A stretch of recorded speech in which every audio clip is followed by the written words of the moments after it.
Godājamā pedagogu saime, skolēni un vecāki. Ja skatāties šo video, tad droši ziniet, ir atnācis 1. septembris, zinību diena. Diena, kurā nemainīgi piestāv mammas ar mīlestību gludinātā baltā blūze vai krekls, mazo un lielo skolēnu rokās cieši satvērti astaru un gladiola pušķi, kas aizkustina ikvienu garām gājēju. 1. septembris visai izglītības nozarei ir svētki un jauna darba cēliena sākums, ko neatkarīgi no pieredzes gaidām ar vieglu satraukumu un paļāvību, ka būs labi. Būs labi skolēnam, labi vecākiem un labi pedagogam.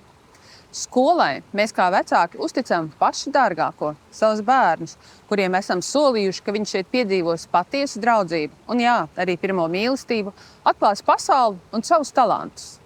Tāpēc skolai ir jābūt tai drošajai vietai, kur katrs bērns, vecāks, skolotājs jūtas labi, pieņemts, saprasts un atbalstīts. Arī sava ceļa gājēji, kas pēcāk dara lepnas savas skolas un valsti.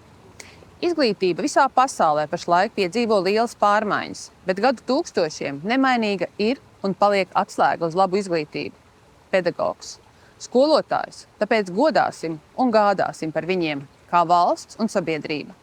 Mans vēlējums – šogad, kad uz ielas nejauši satiksiet topošo pirmklasnieku, pamatskolnieku vai ģimnāzistu, novēliet viņam priecīgu zinību dienu, jo tur iet Latvijas nākotne.